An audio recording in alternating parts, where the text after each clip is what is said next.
The Giants hit the field for their first training camp practice. Coach Clemons joins me on today's show as we get you ready for that practice and some of the changes and storylines that we will be watching for here as we follow the Giants through training camp. That's coming up next on the LockedOn Giants podcast. You are Locked On Giants, your daily New York Giants podcast, part of the Locked On Podcast Network, your team every day.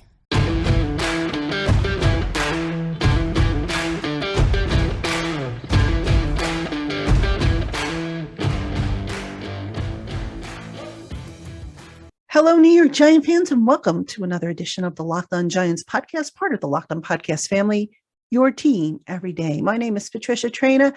Happy to have you with us on this Wednesday. It is July 27th, and you know what that means, ladies and gentlemen. It means the New York Giants are hitting the practice field, and depending on when you watch this particular video or hear this podcast, team will have either hit the practice field or they are about to hit it. And there's certainly a lot to cover, and we are getting you ready for all that. And joining me to preview the training camp is Coach Clemons. He is a writer over at Giants Country. He has his own podcast, so you can find information in the show notes about it. And if you're not following Coach Gene, check him out. He's at Clemons. Really good stuff. Coach Gene, happy to have you with us. Happy summer to you. Absolutely. Thank you. And officially with the start of training camp, summer is over. Like once training camp gets here, we are back in the full force, and it's articles coming at rapid pace. It's content. It's great. It's a great time, especially I think one of the things that's missed is that people don't realize how much easier it is. And I talked about it on my podcast on Monday, how easy it is to talk about football when there's hope, right? When there's hope. Fans are a lot more receptive to the articles when there's hope. And so right now, you've got 32 teams that are all hopeful. And I know all the Giants fans are out there hopeful that this can be something that builds onto something great. Yeah, absolutely. And you're right. It is a renewed sense of hope. And, it's interesting, Gene, because it just seems different this year with the Giants. They pressed the reset button. They brought in a new GM and a new head coach on the same timeline. How important do you think that is as opposed to previous attempts when they had the GM in place and then a new head coach and, just kind of did it in piecemeal? Well, I mean, it's not always ideal to change everything out, right? Like sometimes there's a talented GM, or at least a GM that has a philosophy that's in place, and now you just need the right head coach in place. Or sometimes you have a head coach that you really believe in, but you need a GM to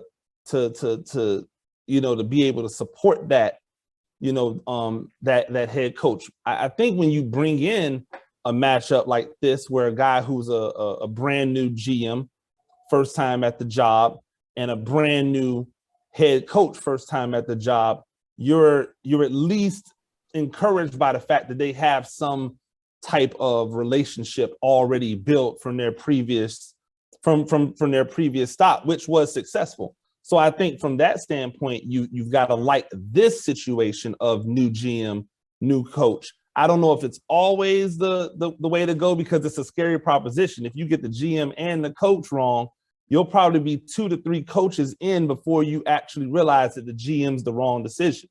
So that's usually how it goes. The coach goes first, and then the GM picks another coach, and then all of a sudden after that second coach, people start going, maybe it's the GM. I think that's the situation we were in with our previous GM. If you want to look at his tenure, when you run through multiple coaches, all of a sudden it points the finger back at you. And so his impatience with the previous coaches actually led to a faster demise for him than it probably would have been had he shown more patience. Indeed. And, we hear a lot about renewed sense of energy. I mean, every year, everybody's starting 0-0. So there's always new energy. And I'm not so sure if, this year there's more energy or whatnot. But, it's interesting. So let's talk about the X's and O's here, because a lot of people say, okay, Brian Dable came down from Buffalo. Mike Kafka's coming over from Kansas City. This Giant offense is going to be somehow a mix of the two offenses. But the Giants don't have the same personnel as Buffalo or Kansas City. They had their own set of personnel. So that being said, as a coach, how do you kind of mix all that together and just, what differences might we anticipate or unique qualities do you think might develop as a result of the philosophies, but the personnel? Well, I think that the personnel more at the receiver, offensively, receivers, the personnel probably more mimics what was in Buffalo from that standpoint, because you have guys who are a lot of guys who are tacticians. You don't have a bunch of the first level guy being a burner. The Kansas City offense is hard to duplicate because it's hard to get four guys who could run sub 1100 meter dash, on your team, which is what they had in Kansas City with those receivers. And then that tight end being an otherworldly athlete as well. So I think from the receiver standpoint, you have something that looks very similar to what they have in Buffalo. The problem is the quarterback's not the same, right? So yes, Daniel Jones has athleticism, but he's not 250 pounds, back there rumbling, bumbling, stumbling with that athleticism. So can you run him on quarterback power like you were running, Josh Allen? I don't think that's necessarily going to be good for Daniel Jones's health. He's athletic. So how do we take advantage of that athleticism without getting him hurt?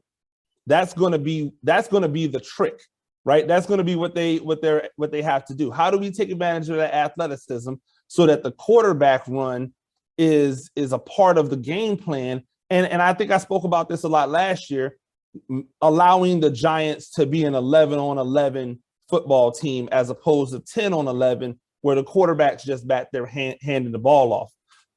So I think from the quarterback standpoint, you'll probably see him used as a runner, similar to the way that they used Patrick Mahomes in Kansas City.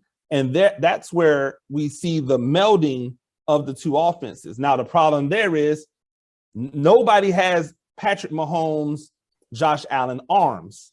So when outside of maybe Jameis Winston in New Orleans, who has a rocket for an arm, Malik Willis has a rocket for an arm, but he probably won't even be playing in Tennessee this year. So when you look at that, you go, okay, you will probably see a lot of the short passing game like we saw in Buffalo. We'll probably see the quarterback runs used the way that we saw them in Kansas City, being more of an perimeter attacking quarterback run.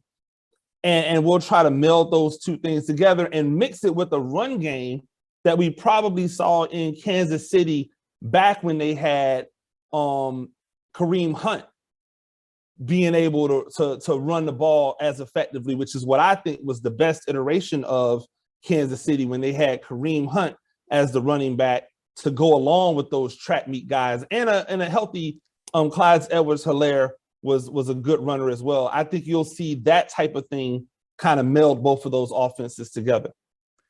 All right, so hopefully it'll be a little bit more creative, a little more modern. I had just posted, actually on Monday, I had posted a tweet about the receivers. I don't know if you saw the tweet, but let me find it real quick.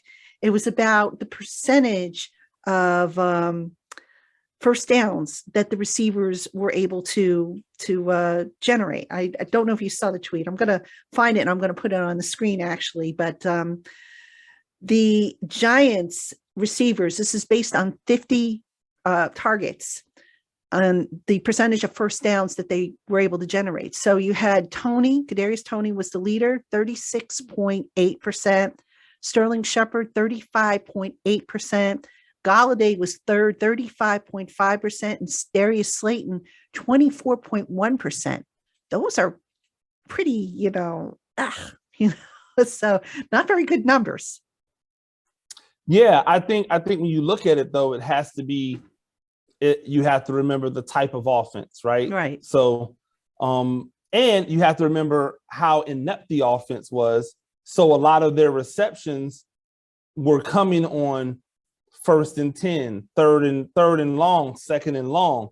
Not a lot of picking up of first downs when you're having to go every single time, 10 plus yards in order to get that first down. Mm-hmm. I think that what we'll hope that renewed vigor in the run game and improved offensive line allows us to have more opportunities for 2nd and short, 3rd and short, where a reception picks up a first down, and you'll see those numbers increase. I also think part of that blame has to be put on Daniel Jones when guys are running routes and you're putting it on his back shoulder where he's not able to catch it and run after the catch. They're not going to pick up more yards. So as Daniel Jones gets better with his accuracy, which we know he has when he's not under pressure, that'll improve as well. So the quicker they get the ball out of Daniel Jones' hands, the more comfortable he feels, the better or more accurate his passes are, the more those wide receivers will be able to catch the ball and pick up extra yards after the catch, which will, help those situations. It's not surprising to me, though, when I look at it, that Tony, who is the shiftiest of all of them, has the highest percentage, with Shepard, who is a shiftier wide receiver, second, and Golladay, who's not really that shifty, and Slayton, who we know is just more of a deep ball guy. They're not going to get they're not going to pick up those extra yards after Slayton. A lot of his stuff is going to be a deep ball, or he's running a dummy 5. A W9. That's how he's being used. That's how he's been used. With Golladay, he's more of a jump ball kind of guy when in traffic, or he's a middle of the road possession guy. So those types of skills don't lend itself to run after the catch. And so if you're not making a lot of those catches, then you're not going to have an opportunity to pick up first downs. Yeah, indeed. And, again, the scheme is going to be a little bit different, a lot different, actually. Not going to see as many comeback routes, stick routes and all that stuff. Going to see routes where maybe they try and hit these guys in stride, let them pick up the yards after the catch as opposed to coming back. I never understood. You have them come back. You give defense a chance to come and get you. And like you said, you have two guys who are shifty and two guys who really aren't, and just wasn't really a fit. You question the fit that, Jason Garrett was trying to accomplish. So it's nice to see. That's where, and I don't mean to cut you off, Patricia, that's where we see the GM and the head coach or the offensive philosophy has to be on the same page, right? It's not Jason Garrett's fault. That's what he inherited. They gave him those types of players for an offense that maybe doesn't fit those types of players for what he was trying to do. If he had other players, maybe those other players better fit the type of offense he was trying to employ. But for whatever the reason, those things didn't line up. So do you take a Kadarius Toney when you know you have an offense that doesn't really highlight a Swiss Army knife type of player like that? I think when you add Tony and now Wan'Dale Robinson in the situation, you're going to have two guys that make people miss in the phone booth. That's an opportunity to change the dynamic, get the ball into their hands, allow them to work. You're going to see them pick up the cheap first downs. And I think that's what we didn't see happen a lot for the Giants last year. All right, Giant fans, we have more coming up on today's Locked On Giants podcast. But first, if you are living paycheck to paycheck or struggling to make ends meet, it can be really stressful when the unexpected expenses come up. Now, Dave can help get you out of a pinch when you really need it. Dave is the banking app that can help you get up to $500 instantly with extra cash. There's no interest and no credit check needed. Millions of people have already downloaded the Dave app to get the financial relief that they need with extra cash. So if you're in a pinch and you need a little extra help, download Dave. That's DAVE from the App Store or from Google Play. Sign up for an extra cash account and get up to $500 instantly. Future you will thank you. Terms and conditions apply. Instant transfer fees apply. Visit dave.com/legal for complete information. Banking provided by Evolve, member FDIC. I want to go back to Daniel Jones because I know this question is going to come up. Now, on Wednesday, Joe Shane and Brian Dable are both expected to speak. I know this question is going to come up when it comes for not Dable, for Shane. Are you going to be the one to ask it? That's why it's going to come up. I might very well be, but I know it's a burning question. I want to put it to you though. A lot of people ask me, what does Daniel Jones have to show to be, the guy moving forward? And I don't think you can attach numbers to it. You can't sit here and say he's got to throw for 4,000 yards, 25 touchdowns, less than 10 interceptions. I don't think you can put numbers to it because numbers, I think in this case are all, relative. What do you think Daniel Jones needs to show in order to quiet the concerns about him being a franchise quarterback? Okay. Don't kill me, Giants fans. There's nothing he can show. There's nothing he can show outside of being an MVP candidate that gets this team into the playoffs. If we look at the model in which the NFL exists now, his time has run out. And it doesn't mean that he can't be a starting quarterback in the NFL. It just means that he probably can't be a starting quarterback for this team. Outside of Peyton Manning, outside of old Peyton Manning, Tom Brady, who is the GOAT, and then a recent win in the Super Bowl by the Rams. Which team has won a Super Bowl with a quarterback on a big, gigantic contract?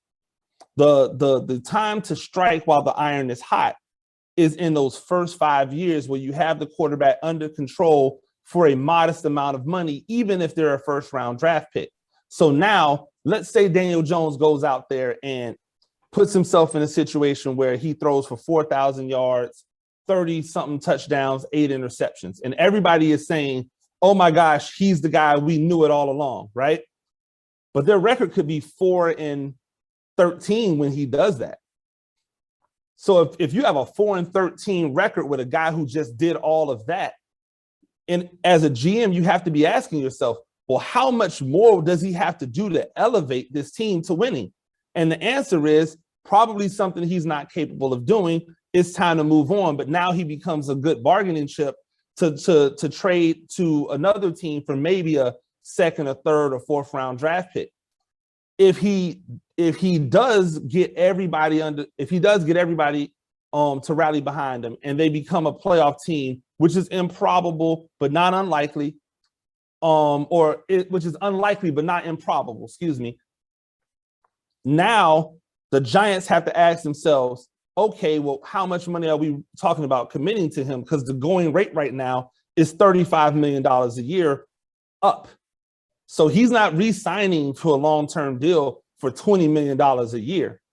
That's not going to happen. So you might be able to get him on, you might be able to franchise him, but that franchise tag is a gigantic tag.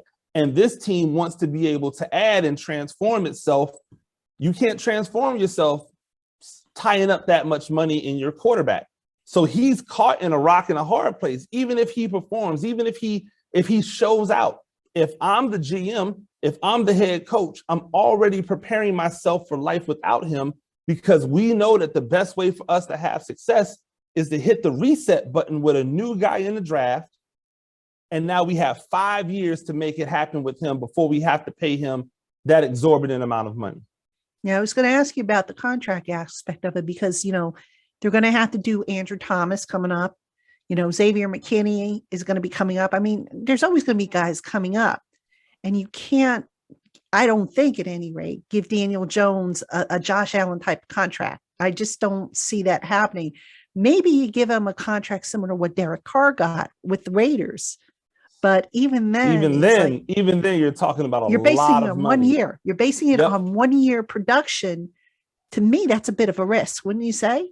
Absolutely. And I think it was a risk with Carr, because will that contract equal Super Bowl success? So if the Giants front office are saying, we want to be back where we were, we want to get back to the point where we were winning championships. Okay. is this contract getting us closer to a championship, or is it just giving us a solidified quarterback over the next 4 to 5 years? If the answer is the latter, then you move on, because every move you make that's not getting you towards a Super Bowl is a move not worth making.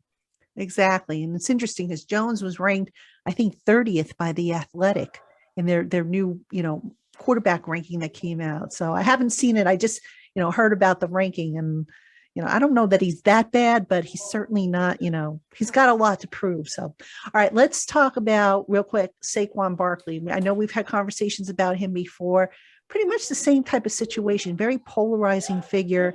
You look at what the offense projects to do with the running back. They're really, not going to run guys heavily, but Saquon's such a unique talent. And if healthy, he could be an asset in the passing game. So you're Joe Shane. It's the end of the year. What do you need to see from Saquon Barkley to say, you know what? Okay, we'll consider giving you a contract extension. Well, I think his situation is different than Daniel Jones in the fact that there is no set amount of money that running backs are making off of the re-up.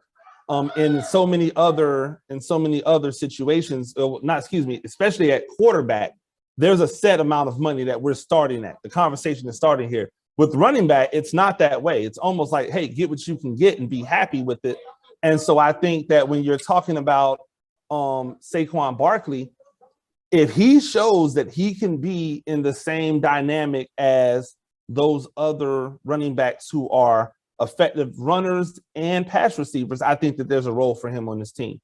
And I don't think, again, we don't want to necessarily attach numbers to it, but if the pass receiving looks impressive and the rushing, especially the yards per attempt, look impressive, that's somebody that's probably going to be on this team beyond this year, as long as the asking price is not astronomical. And if it is, then he'll probably be on another team. Yeah. That's going to be a big one. You cannot afford to pay big money to a running back. We've seen it not work out for other teams, because running backs have short shelf lives for the most part. Well, you can pay a running back big money because they're not going to make quarterback money, but right. You can't pay a running back who's not going to be on the field big money. And right. I think that's the problem that we've seen. It's not that the money is so much you can't get over it. It's that if the running back's going to get hurt, because it's a position that it can get easily nicked up, easily bruised, easily injured, then that becomes not worth it. All right. Let's talk offensive line. The age-old question, better or different? I know we haven't seen them in pads. Mm-hmm. We know a little bit about, what each guy brings.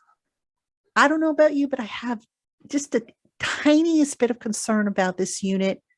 But what do you see when you look at this unit? I think that this unit has an identity crisis right now. Are we trying to be the big, intimidating, like maul you over offensive line? Or are we trying to be the slick, heady, understand roles, gritty type of offensive line? They have some guys that don't really make sense right now. Shane Lemieux has been playing guard. He is way different looking than any of the guards that they drafted. All of the guards they drafted are behemoths. Shane Lemieux is not a behemoth. Nick Gates is not a behemoth. So he and everybody's still hoping out hope for Nick Gates because of, I think he's just a likable guy. But he doesn't necessarily fit that we're just going to run you over and punch you in the mouth type of offensive line that it seems like they're trying to build with who they drafted, right? So which one is it? I think that training camp is going to answer a lot of those questions.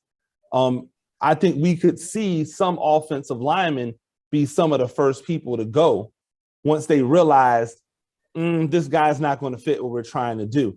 And I think that some of those might come from the old regime who were really taking flyers on guys to see about developing them in a particular style. And now it'll depend on what that style is going to be. Right now, I think they have some questions. I think you know what it's going to be on the tackles. Like, we know what that is. The question will be who's their backup, or who's that third guy, who's the swing guy. But then inside, what are we doing? Are we going with size and power? Are we going with intelligence and athleticism, or savvy and athleticism? I won't say intelligence because that's not fair. But are we going with savvy and athleticism? Like, what type of offensive line are we trying to have on the interior? Yeah, you're right. It is a bit of an identity crisis, and you also have guys on the interior who are on one-year deals, so it's almost like placeholders, if you will, until they can address it. That's how I see it. They don't have a true center. John Feliciano is going to play center for them, but he was a guard for Buffalo. And a guy, if I'm not mistaken, didn't they bench him last year? Absolutely. They don't have a legitimate. He missed time with injury. Right. They replaced him, and then when he came back healthy, he got one start, and then they put him back to the bench. Right. They don't have I've been talking about it all summer. No one wants to talk about it, but they don't have a center on the roster. Right. Like, Nick Gates is not a center. Nick Gates is a guard that they moved to center. So like, they don't have somebody who's been playing a position in a draft where there were several centers that you could have taken to groom as the guy right there, and they chose to do it another way. I think they do have what they want at guard. I just don't know if they know exactly what they want at guard yet. The two guys out of North Carolina, I think both of them have plus capability to be starters in the NFL. I think that the guys that they already have on the roster have potential to be starters in the NFL. Glowinski is a guy. Is he here for 3 years? Is he here for a year? Is he here for the next 6 years? He's a starter. He's been productive, but they all look and feel different. And so it's like, which one are you going? Which way are you going? Which identity are you going with? You're only going to travel 7 offensive linemen. So it's not like you're going to have your choice of these 12 different offensive linemen that you can mix match philosophies with. You're going to have 7 guys that need to be able to do what you want to do. And that'll be the question. Which ones will it be? Yeah, that's an interesting point. I mean, a lot of people don't talk about the identity crisis, but you're right. That's what happens when you have that crossover from an old regime to a new regime.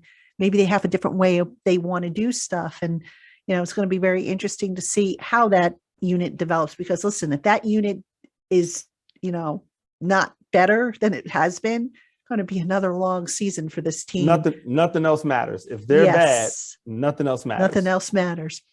Real quick, let's talk about the tight end position, because I Dable doesn't use the tight end, I think, as well. Actually, let me back up a little bit. He doesn't use 12 and 13 personnel as much as the previous regime did, but there is definitely a role for the tight end. And it's interesting because they also have this fullback, undrafted free agent fullback in Hall, Jeremiah Hall, who is a running back, fullback. He can catch, he can lead block, he can kind of do a lot of stuff from that backfield, be almost like an H-back and stuff like that. He can be a Dawson Knox type of guy. Exactly. You can say it. You can say it. It's okay. All right. You said it. I wanted you to say it, but you know what you read where I was going with this. So that said, you look at the makeup of the tight end. We know Bellinger is going to be, in the mix. I know he's on PUP right now as we record this, but he's going to be part of the team once he gets healthy. What about the rest of that room? Because, again, you got Ricky Seals-Jones on a 1-year deal. You got Jordan Akins is on a 1-year deal. And then you got a couple of developmental kids in Austin Allen. You got Andre Miller, who they're trying to convert. That you brought back Chris Myrick, and you got this Hall kid. So how do you kind of see this shaping up? Well, obviously, I think that the idea, well, number one, what is up? What's up with the Giants fans? I talked about it on my podcast, but why are they all losing their mind over Bellinger being on the PUP list? Like, why is everybody? Oh my gosh, it's doom and gloom. We're so snake bit. Ladies and gentlemen, people are conditioned because of the injuries. Daniel Bellinger is not a complete tight end. He is a blocker who has an opportunity to develop into a decent pass catcher. So at most, right now, if he's on the field, he's there to block. Like, we have to keep the expanding expectations is what gets people in trouble all the time. Like, look at what someone can do, respect and love them for what they do. And once they show you they can do more, add that to the plate. But don't expect them to be there right now when you don't have to worry about being disappointed. Oh, well, how many times have we heard, oh, we thought that he would develop into this? They did that with Evan Ingram. Evan Ingram is a receiver. He's not a tight end.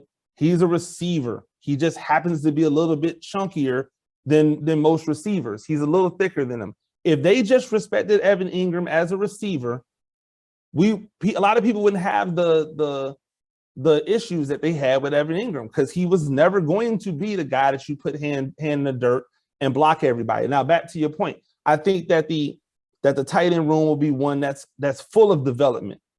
All of the tight ends that you named outside of Bellinger, they're all guys who have not played tight end their entire life. So they're all guys who have been converted. Akins was a convert. Seals Jones was a convert. Both of those guys, well, Akins started playing tight end in college towards the end of his career. Seals Jones played wide receiver at Texas A&M. He never played tight end until he got to the league. So both of those guys are, they're still working their way through it, but both of them can be a plug if needed on the short term. So it's a good opportunity for those guys to come in and be the professionals until Bellinger can take a position or show that he might be able to be a plus in receiving. And if so, those guys go by the wayside. You've got Bellinger as your guy in your 11 personnel, which is your preferred personnel. Outside of that, if you want to go with a more dynamic guy, now your fullback comes into play. And you say, hey, we can do a bunch of different things. We can put him into the backfield and give more of a 20 personnel look. We can put him, as a wing and go really more like that 11 with a detached tight end type of look. You have more options with him, and you'll see him employed in those ways on routes out of the backfield, routes from the hip, routes in a 12 personnel where you get two tight ends and you might get a Bellinger and him on the field at the same time. All of those things make him the most dynamic piece in the room, right? If he makes the team. That's all becomes like, what will they do when it's time to get down to the main roster? But I think he gives you the most dynamic. I think Bellinger is what everybody hopes will be the number one tight end. And then those other guys, Seals Jones most specifically, ends up being the guy who's the backup, that if Bellinger is hurt or on the PUP list, he can come in and he can hold it down the same way he showed that he could hold it down in Washington. Everybody always wants to make comparisons, and you're right. People do have higher expectations, and part of that's fueled by, the media reports. Bellinger looks so good as a pass catcher, Pro Football Focus saying that he didn't drop any passes. So I can understand it. And to your point about why people are panicking because Bellinger's on PUP, I think we're conditioned at this point, because it's like the Giants have been one of the most injured teams. And it's like, oh no, here we go again. Which, from what I understand, Bellinger's injury is not considered serious. Now, it's a quad injury. It's a quad injury. You don't want to see rookies miss any practice time. So we don't know how long he's going to be. But look, the good news is once he's healthy, he can come off a PUP. They've got 5-day acclimation period coming up where they're going to just be in shorts and shells, if that, or maybe shorts and helmets. And if he's not back and he starts missing times the following week when they go into pads, then I might say, okay, the more time you miss, the more concerned I would be. So, well, my point really more is you're not winning or losing games based off of Daniel Bellinger's play. Like, that's not going to be the swing for wins and losses right now. Right. If that offensive line doesn't get it done, right, there's no wins happening. If Daniel Jones doesn't perform better, there are no wins happening. If Saquon Barkley is 3.1 yards a carry, Saquon Barkley, winning is going to be more difficult. That's what it comes down to for this offense. Like, God bless Daniel Bellinger. I hope he's great, but it's not like they're losing Travis Kelce. Yeah. There's a difference when Kelce goes out. And so it was just amazing to me all I heard on social media, or all I saw on social media, was people panicking about a guy being on the PUP list with a quad injury. I'm like, a quad injury, even if it's really, really bad, you're talking 6 weeks. Like, come on, this is a 17-week season. We haven't even started day one of camp yet.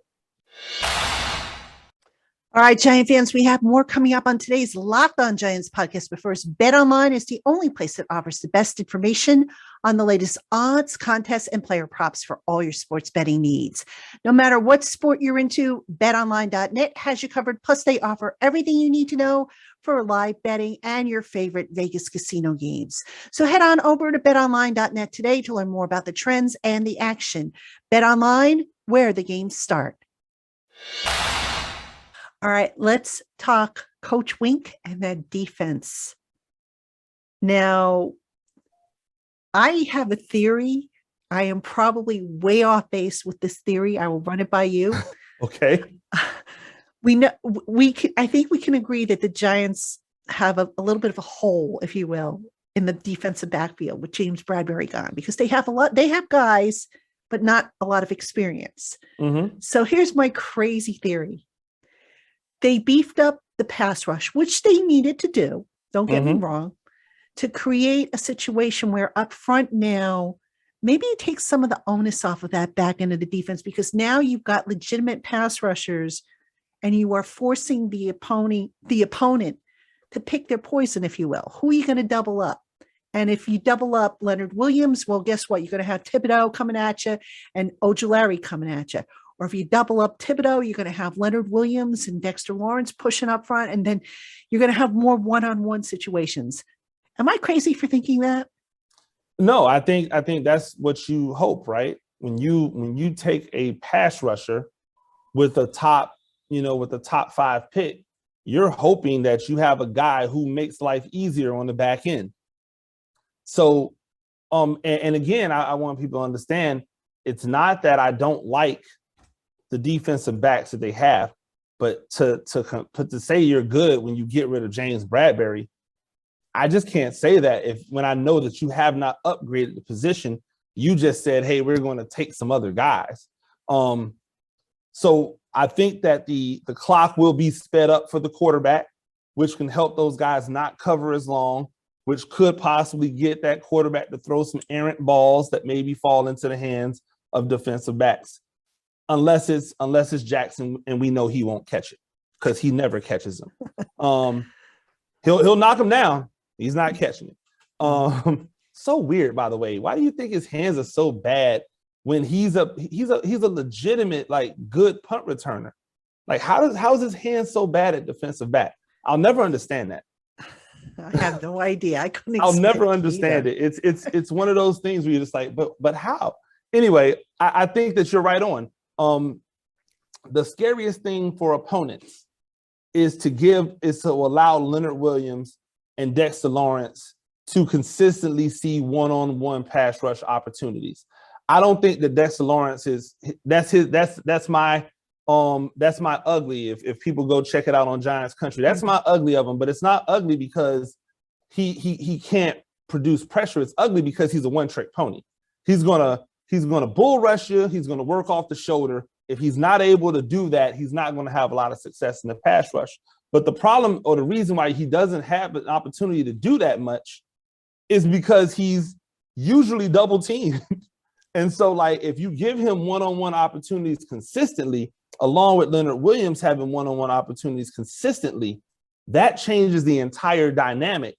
And when you've got a second year beefed up Azeez Ojulari on one side, and you've got a Kayvon Thibodeau on the other side, and you can come off the bench with a Carter Coughlin who is energy all day, that changes the dynamic. And that's before we even get into the different types of combination that Coach Winker is going to put together in order to really take advantage of that pass rush. So it'll be interesting to see how he lines everyone up, where everybody plays more. I still think we're going to see more Dexter Lawrence in a one technique than we have since his rookie season, when he played a little bit more one technique. Like, I think that's the way, because I think him as a one technique, it's scary, because he just mauls people, and he's going to maul a lot of centers if he's playing in the one technique. But even if he's in a 3 or a 4, I still think you'll see more one-on-one opportunities for him and for Leonard Williams, who will be Leonard Williams because that's what he is every year, somewhere around, between 5 and 10, sacks and really good in the run game and always out there playing. Thank you for validating that, by the way. I've been screaming about Dexter Lawrence and having him as one tech, and I don't understand why they got away from that. He did that in college. Well, because he's really talented, and at the time they had a legitimate nose, right? Yeah. So they had a legitimate nose that allowed him to come out and play. And then when they got rid of the legitimate nose, why not move him back? Because that's where the problem was, right? Who are you going to replace him with? And I don't think they had that on the roster now at that time. And I think now they have an answer for that on the roster, hopefully, so that we can see that. Yeah, hopefully indeed. What's the one thing that concerns you most about Wink's defense? A lot of man-to-man. That's what concerns me. A man-to-man allows you to get pressure, but man-to-man means that you're going to leave some people vulnerable and naked, and there are a lot of talented wide receivers in this in the NFC East. You've got to see Dallas twice a year. They've got guys all over the place. You have to see the Eagles twice a year. They've got guys all over the place. You have to see the Washington Commanders twice a year. They've got guys all over the place. I was watching Robinson get cooked by rookies and undrafted free agents during those OTAs and stuff. I was seeing videos of him getting ran right by, getting jumped over. If that's happening to you early on, if you don't get that together, they're just going to have lunch over there. Yeah. They're looking at this secondary like food, and they have to be ready for that. They are going to be challenged regularly from the beginning of the season until they prove that they can consistently shut people down. And if they don't do that, it's going to be a long, long, long, long season for that secondary. So that's what concerns me. I think all that man-to-man, which you have to play when you're trying to bring all that pressures, especially those exotics, somebody, if they're not ready to step up for that challenge, can get exposed pretty quickly. Yeah, indeed. Going to be interesting, my friend. We're going to kick it off today on Wednesday. Yeah. Look at that smile. He can't wait. Yeah, no, it's Christmas. It's Christmas. That's right. It's Christmas. He is Coach Gene Clemons. He's currently doing his Good, Great, Ugly series. If you haven't checked it out, gosh, you are missing some good stuff. He's also going to have some film stuff. I mean, Coach Gene is the man to check out. Check out his podcast, A Giant Issue. I think it's every Monday, right? Every Monday at 6:00. We just had one that dropped this Monday. We were talking about the tight end position and why people were losing their mind. We talked a little bit about expectations going into camp. So definitely go and check that out. And he will also, of course, hopefully be on the Giants Country YouTube channel with his takes, and just really exciting times. And Coach Gene, always appreciate the insight you bring to the podcast. And make sure you're following him, Coach Gene. Actually, it's at Gene Clemons. We call him Coach Gene because he is a real football coach. So yeah, I'm about to go to practice here in another 30 minutes. So all right. Giant fans, that's going to do it for us today. Again, make sure you keep it here on the LockedOn Giants podcast all week long. We will have updates from camp. We'll have observations, notes, thoughts, you name it. We'll have it for you. Keep it here on the LockedOn Giants podcast. Thank you for making us your first listen of the day, or if watching on YouTube, your first watch of the day. We'll catch you again tomorrow.